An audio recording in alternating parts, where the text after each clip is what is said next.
नमस्कार, जनता टीवी देख रहे हैं आप। मैं हूं आपके साथ अमन त्रिपाठी। बुलेटिन में बात होगी कुछ अहम खबरों की।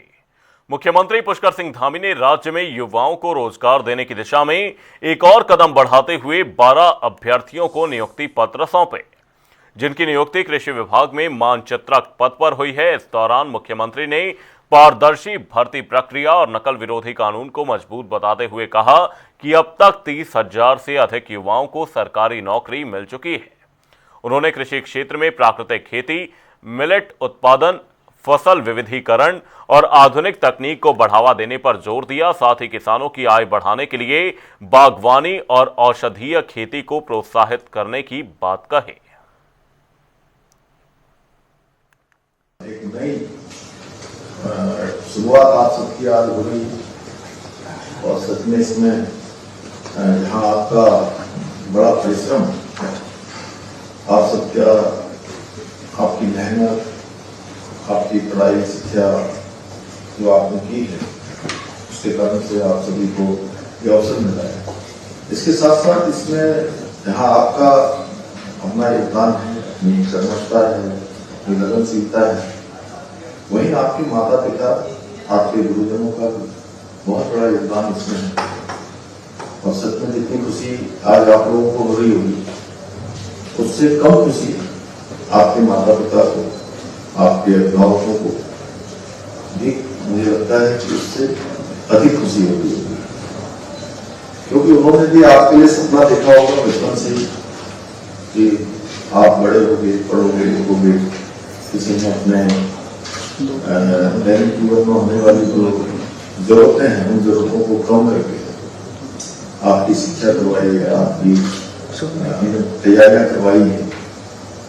तो उनके अपने बड़े सपने हैं, उन सपनों को आपने साकार करना है। लेकिन आज से जब आपको ये नियुक्ति पत्र मिल रहे हैं, तो अब आपके सपने राज्य के लिए भी होते हैं, अपने विभाग के लिए भी होते हैं। तो विभाग के लिए आपसी विभाग की भी सोच है आपके प्रति, उनका भी आपके लिए विजन है कि आप सब नए नए हमारे सब चयन होकर आए हैं, तो आपको एक नई कार्य संस्कृति, नया एक कार्य व्यवहार अपने जीवन में नियम संयम अनुशासन बनाते हुए और पहले दिन से कि हम अपने ऑफिस में इस प्रकार का कार्य व्यवहार करेंगे, हम इस प्रकार से जो भी मेरे सामने टास्क आएगा, मेरे सामने जो भी काम आएगा, उसको मैं भली भांति उसको पूरा करूंगा। मेरे कारण से बहुत सारी योजनाएं जो समय पर हो सकती हैं, उनको मैं कोशिश करूंगा कि ससमय है, टाइम लाइन है। और पूरे देश के अंदर एक आज हमारा एक नया कार्य व्यवहार, कार्य संस्कृति आदरणीय प्रधानमंत्री श्री नरेंद्र मोदी जी के नेतृत्व में जो प्रारंभ हुआ है, उसको हम राज्य के अंदर भी लागू कर रहे हैं। आप सबको पता है कि इन सालों में हमारा राज्य बहुत सारे विषयों में, भारतवर्ष के बहुत सारे विषयों में पहले नंबर पर है। बहुत सारे कानून हमने बनाए हैं, बहुत सारे नवाचार किए हैं, विकास के मामले में एसडीजी इंडेक्स हो या तैयारियों के सूचकांक हो या फाइनेंशियल डिसिप्लिन हो या कृषि का ही क्षेत्र हो, जिस क्षेत्र में आप करने वाले हैं, कृषि के क्षेत्र में भी हमको जो है किसानों की आय दोगुना करना हो, किसानों का विकास होना हो, उस मामले में भी भारत सरकार ने हमको जो प्रथम श्रेणी के राज्य है उसमें हमको पुरस्कार दिया है। पर्यटन के क्षेत्र में हमको लगातार पुरस्कार मिल रहा है। हमने अनेक उपलब्धियां हासिल इन सालों में की। हमारा राज्य का बजट बढ़ा है, राज्य की चीजें बढ़ी, और सबसे बड़ी बात है नियुक्तियों। आप लोगों को नियुक्तियां जो आपकी हो रही हैं, आपको पता है पहले किस प्रकार से भर्ती प्रक्रियाएं होती थी, नकल होती थी, पेपर लीक होते थे, बार बार परीक्षाएं कैंसिल होती थी, और जो योग्य लोग प्रतिभावान है, क्षमतावान है और हर प्रकार से चयन होने की मेरिट को पूरा करते थे, लेकिन उनका स्थान नहीं बन पाता था। मेरिट में उनका स्थान चयन में नहीं आता था। चयन में उन लोगों का नाम आ जाता था कई बार जो कहीं ना कहीं साठगांठ करते थे, नकल माफियाओं से मिलते थे या किसी सोच सिफारिश के तहत या अन्य माध्यमों से जितनी भी खराबियां हो सकती हैं उन माध्यमों को अपनाकर काम करते थे। हमने इस प्रक्रिया को बदला है और इस प्रक्रिया को बदल के नकल का कानून, यहाँ पर सख्त नकल का कानून हमने लागू किया और वो नकल का कानून भी बड़ा सख्त है। उसमें उम्र कैद तक की सजा का प्रावधान किया गया है, आर्थिक दंड का भी प्रावधान किया गया है। उसका असर हुआ, उसका प्रभाव हुआ कि इन सालों में 30,000 से अधिक नियुक्तियां अभी तक संपन्न हो गई और आप लोग खुद देख रहे होंगे कि जिनकी नियुक्तियां हो रही हैं वो कोई सोच सिफारिश से नहीं आ रहा है, कोई भी नकल माफियाओं से साठ करके नहीं आ रहा है। आप लोग स्वयं इसके उदाहरण, आप लोगों ने तो कहीं किसी से संपर्क नहीं किया है, बोलिए भाई।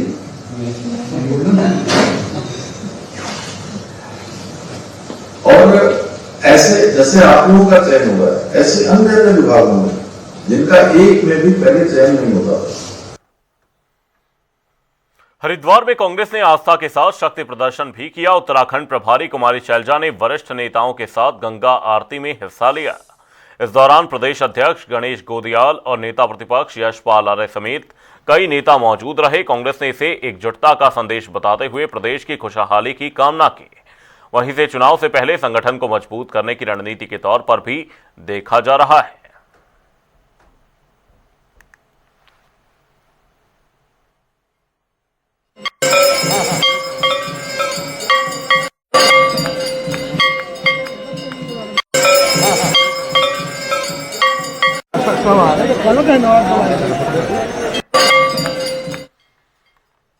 उत्तराखंड कांग्रेस में अब अंदरूनी खींचतान खुलकर सामने आने लगी है। पूर्व मुख्यमंत्री हरीश रावत के अवकाश को लेकर उठे विवाद ने संगठन की एकजुटता पर सवाल खड़े कर दिए हैं। हालांकि हरिद्वार पहुंचे नेता प्रतिपक्ष यशपाल आर्य ने साफ किया कि हरीश रावत नाराज नहीं है और लगातार पार्टी के संपर्क में है। वहीं प्रभारी कुमारी शैलजा ने संगठन में बदलाव और जल्द पीसीसी गठन के संकेत देकर कार्यकर्ताओं में नई सक्रियता का संदेश दिया है।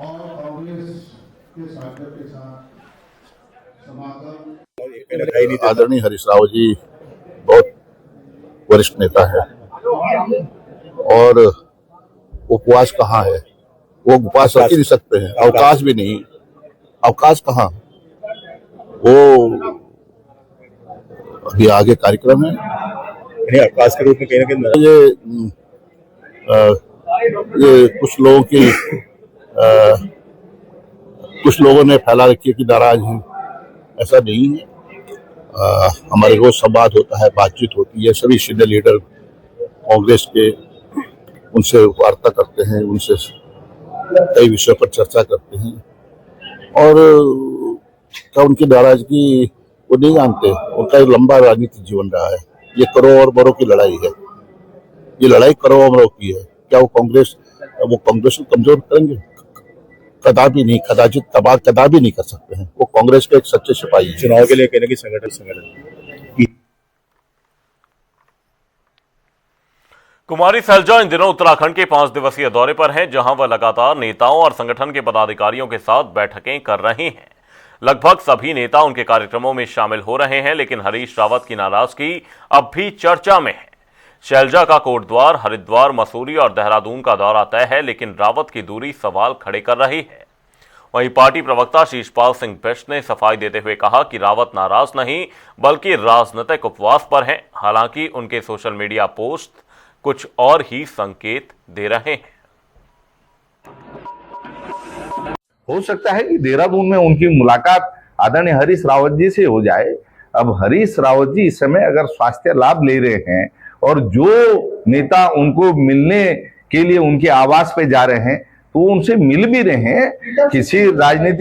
किसी राजनीतिक मुलाकात से उन्होंने परहेज नहीं किया है और कांग्रेस एक राजनीतिक परिवार है। इस राजनीतिक परिवार में आपसी संवाद और आपसी मेल मिलाप लगा रहता है। इसको राजनीतिक नजरिए से नहीं देखना चाहिए, क्योंकि परिवार में कई बातें होती हैं जो मिलकर के होती हैं, कई बातें हैं जो दूरभाष पे होती हैं। तो कई चीजें हैं, सारी चीजें जो है मीडिया को नहीं बताई जा सकती हैं। और हरीश रावत जी लगातार जो है कांग्रेस को मजबूत करने के लिए काम कर रहे हैं और सभी नेताओं से उन्होंने अपना मंतव्य भी बता दिया है और कांग्रेस पार्टी का नेतृत्व प्रदेश में एकजुट है।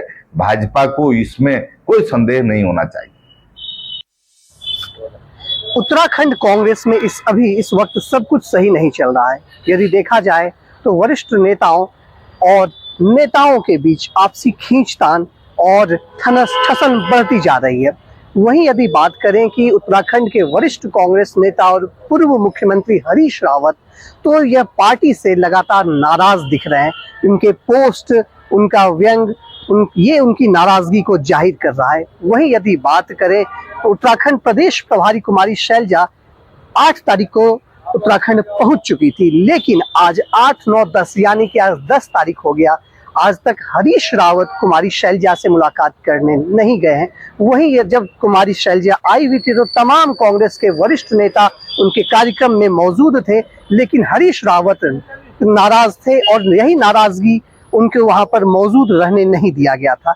यानी कि हरीश रावत कहते हैं कि वो राजनीति से 15 दिन का उपवास रखें, लेकिन वो राजनेताओं से जाकर मिलते हैं। आखिर ये कैसा उपवास है जहां पर वो कुमारी शैलजा से नहीं मिलते हैं लेकिन पार्टी के अन्य नेताओं से मुलाकात करते हैं? आखिर इस नाराजगी के विषय में जब कांग्रेस से पूछा गया कि आखिर यह कैसी नाराजगी है, तो उन्होंने कहा कि हरीश रावत कहे हैं कि हरीश रावत का कहना यह है कि वो पार्टी से नाराज नहीं है, बल्कि अभी राजनीतिक उपवास लिए हुए हैं कुछ दिनों के लिए। तो प्रश्न बार बार एक ही खड़ा होता है कि क्या कुमारी शैलजा से वो नाराज हैं या अपनी राजनीति से या किसी अन्य कारण से वो नाराज है? इन बचे 2 दिनों में क्या हरीश रावत उनसे मुलाकात करते हैं? क्या उनकी नाराजगी समाप्त होती है या अनवरत इसी तरीके से हरीश रावत की नाराजगी चलेगी? और आखिर चलेगी तो नाराजगी कब तक दूर होती है? कैमरा पर्सन अनूप भट्ट के साथ मैं यश आनंद, जनता टीवी, देहरादून। उत्तराखंड की राजनीति में चुनावी माहौल के साथ सियासी तापमान भी बढ़ने लगा है। जहां 2027 चुनाव से पहले आरोप प्रत्यारोप का दौर तेज हो गया है। भारतीय जनता पार्टी के प्रदेश प्रवक्ता मथुरा दत्त जोशी ने भारतीय राष्ट्रीय कांग्रेस पर टिकट बेचने के गंभीर आरोप लगाए हैं। उन्होंने दावा किया कि 2017 और 2022 विधानसभा चुनावों में भी कई सीटों पर टिकट बेचे गए और अब 2027 चुनाव से पहले भी यही प्रक्रिया दोहराई जा रही है। जोशी के अनुसार कांग्रेस का यह पुराना पैटर्न रहा है और इसी के तहत इन दिनों प्रदेश में सक्रियता बढ़ाई जा रही है। देखिए, कांग्रेस में टिकट बेचने की बात कोई नई नहीं है। आपने सही कहा कि नगर निगम में भी आरोप लगे, उससे पहले भी लगे, 22 के चुनाव में भी लगे। कुछ ने तो अपने प्लॉट की कहते हैं कि रजिस्ट्री भी कर दी थी। कई चीजें हैं, नगद नारायण का भी सेवा करी गई थी। ऐसे ही 2017 में भी बिके बहुत से टिकट। कौन थे 17 में, ये आप देख लीजिए ना। आज भी हमारा अपना मानना है कि ये 2027 के ग्राहकों की तलाश है। ये संगठन को मजबूत करने के लिए नहीं है, क्योंकि 5 साल तक तो कोई प्रभारी आपको 4 साल में कोई यहाँ दिखाई नहीं दिया। अब चुनावी वर्ष है कि आप मजबूत करने आ रहे हैं, कि आप ग्राहकों की तलाश करने आ रहे हैं कि किनको 2027 में टिकट बेचेंगे प्रदेश के नेता जो रहनुमाई कर रहे हैं यहाँ की, या ऐसे ही करेंगे?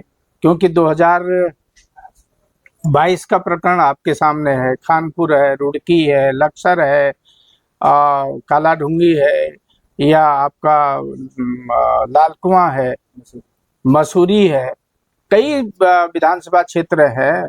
आपका पिथौरागढ़ का टिकट है। ये बेचने के काम नहीं किए गए तो क्या किए गए थे? कुमारी शैलजा के उत्तराखंड दौरे के बीच कांग्रेस में शामिल नए नेताओं को लेकर सियासत गर्मा गई है। रुद्रपुर में कार्यक्रम के दौरान शैलजा ने कहा कि नेताओं की एंट्री से भाजपा में हलचल मच गई है। वहीं मथुरा दत्त जोशी ने इस दावे को खारिज करते हुए कहा कि भाजपा नहीं बल्कि कांग्रेस खुद घबराई हुई है। उन्होंने कहा कि शामिल हुए नेताओं का बीजेपी से कोई लेना देना नहीं है और शैलजा को प्रदेश की राजनीतिक स्थिति समझकर बयान देना चाहिए। घबराई हुई तो कांग्रेस है, भाजपा कहीं नहीं घबराई हुई है। और भारतीय जनता पार्टी का कोई भी कार्यकर्ता, विधायक तो छोड़िए, छोटा कार्यकर्ता भी पार्टी नहीं छोड़ रहा है ना, पार्टी छोड़ी है। और जो लोग कांग्रेस में शामिल हुए हैं वो कहीं न कहीं किसी न किसी रूप में कभी न कभी कांग्रेस पार्टी के सदस्य रहे हैं, कांग्रेस पार्टी का उनसे संबंध रहा है, वो वापस लौट के अपने घर में गए हैं। उसका भारतीय जनता पार्टी से कोई लेना देना नहीं है। और बहुत से लोग तो उसमें 2017 में किसी को निष्कासित कर दिया था, किसी को 2022 में निष्कासित किया, और कुछ लोग तो जो उनमें 6 में, कुछ लोग तो भारतीय जनता पार्टी के कभी सदस्य ही नहीं रहे। इसलिए कांग्रेस की प्रभारी जी अपनी जानकारी दुरुस्त कर लें, और आधी अधूरी जानकारी में उन्होंने बात कही है, और खुद कांग्रेस हताश है और निराश है। और पहली बार तो यहाँ आई हैं, बड़ी मुश्किल से 5 साल में उनका यहाँ दौरा हो रहा है, 4था वर्ष चल रहा है, पहली बार तो यहाँ आई हैं। अभी उनको यहाँ की राजनीतिक स्थिति की जानकारी लेनी चाहिए, उसके बाद कुछ बोलना चाहिए। हल्द्वानी में शराब की दुकानों में ओवर रेटिंग के मामले में जिलाधिकारी के निर्देश पर मारे गए छापे के बाद भी शराब की दुकान स्वामी मनमाने रेट पर वसूल रहे हैं। वहीं शहर के विभिन्न इलाकों में स्थित अंग्रेजी शराब की दुकान में पौवे से लेकर बोतल तक ओवर रेटिंग चल रही है। वहीं प्रशासन का कहना है कि फिर छापेमारी की कार्रवाई कर कठोर कार्रवाई अमल में लाई जाएगी। तो शाम को शराब की विभिन्न दुकानों में छापामारी की गई थी, और जिस जगह पे भी शराब की दुकानों के द्वारा अवैध रूप से ज़्यादा धनराशि लेते हुए लोगों को वितरित किया जा रहा था, ऐसे लोगों को रोकने के लिए हमने जो जिला आबकारी अधिकारी है उसको निर्देशित किया है, तत्काल ऐसे जो भी दुकानदार हैं इनके खिलाफ विधिक कार्रवाई करते हुए कृत कार्य से अवगत कराएं। जैसा कि अभी आप बताना कि दोबारा से अगर ऐसी कार्रवाई की जा रही है तो हम पुनः उसमें छापामारी करेंगे, और उसके बाद दोबारा अगर कोई व्यक्ति ऐसा काम करता है, कृत्य करता है, तो उस पर दोबारा उसका जुर्माना ज़्यादा लगने का फाइन किए जाने की उसमें प्रावधान किया गया है। तो फिर जो भी नियमानुसार उसमें कार्रवाई होगी वो की जाएगी। ठीक। चारधाम यात्रा से पहले हरिद्वार में खाद्य सुरक्षा विभाग पूरी तरह से सक्रिय नजर आ रहा है। रोडवेज, पीठ बाजार और रेलवे स्टेशन के आसपास दुकानों पर सघन जांच अभियान चलाया गया, जहां पानी की बोतलों और ड्रिंक्स के 33 सैंपल लिए गए। इनमें से 3 सैंपल जांच के लिए रुद्रपुर की फूड लैब भेजे गए हैं। वहीं जांच के दौरान कुछ लोकल यूनिट्स की पानी की बोतलें सब स्टैंडर्ड और मिस ब्रांडिंग में पाई गई हैं, जिस पर विभाग ने संबंधित फैक्ट्रियों को नोटिस जारी कर कार्रवाई शुरू कर दी है।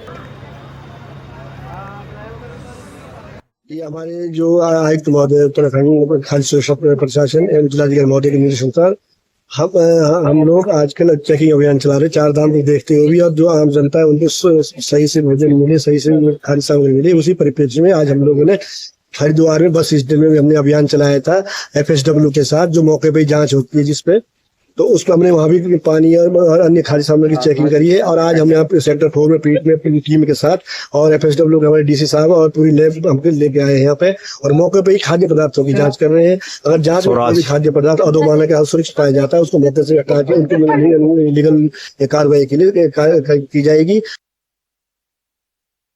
हरिद्वार से एक विवाद सामने आया है, जहां कीड़ा भारती विभाग के संयोजक चंदन सैनी ने कुछ बीजेपी कार्यकर्ताओं पर उनकी रायवाला स्थित संपत्ति पर कब्जा करने का आरोप लगाया।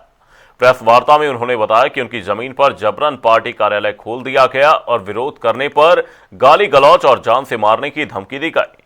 उन्होंने प्रदेश अध्यक्ष से संपर्क करने की कोशिश की, लेकिन मुलाकात नहीं हो पाई। अब उन्होंने सोशल मीडिया के जरिए शिकायत भेजते हुए कानूनी कार्रवाई की बात कही है।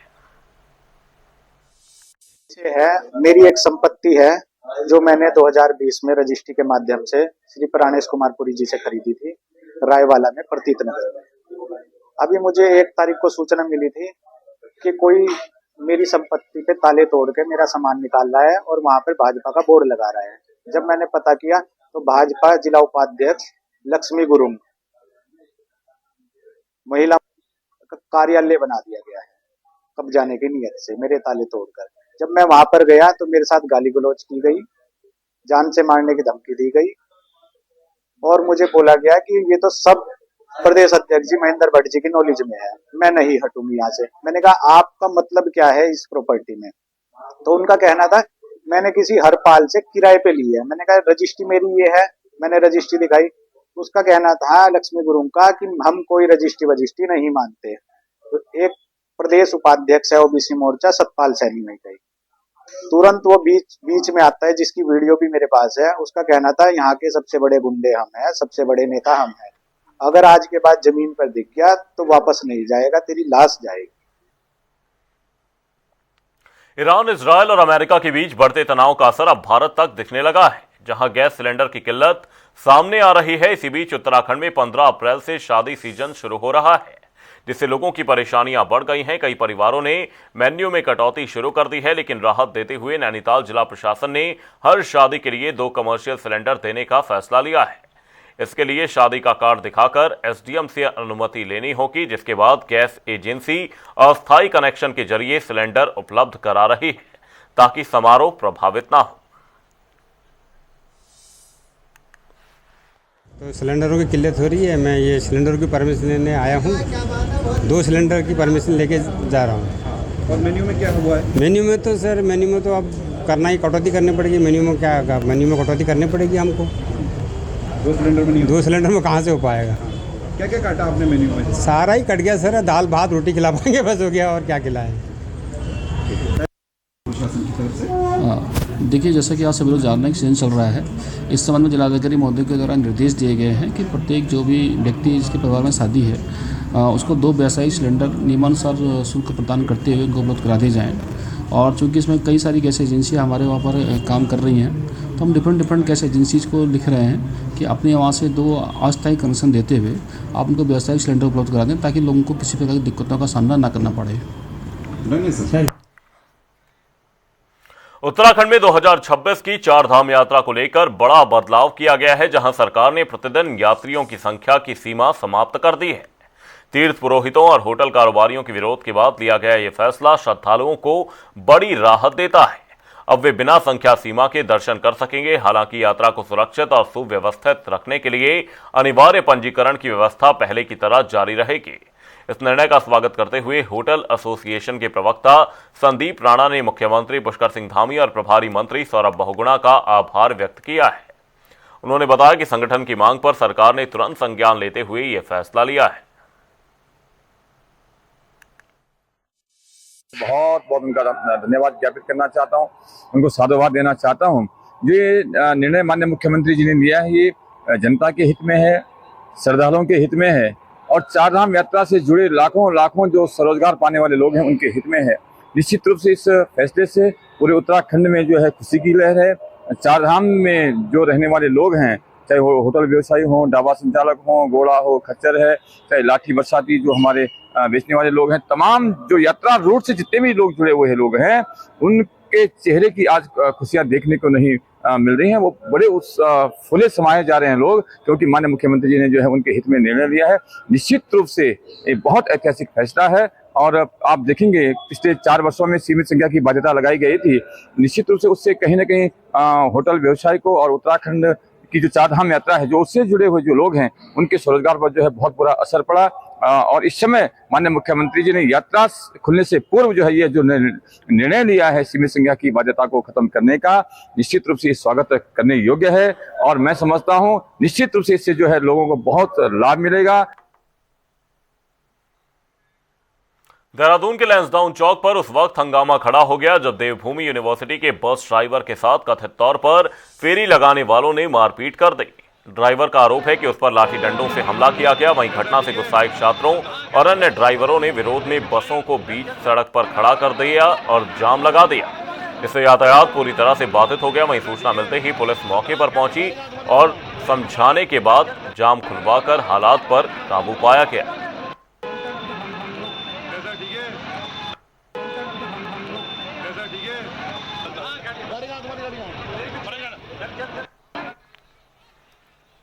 बुलेटिन में फिलहाल के लिए सिर्फ इतना ही। रुकेंगे एक छोटे से ब्रेक के लिए। देखते रहिए जनता टीवी।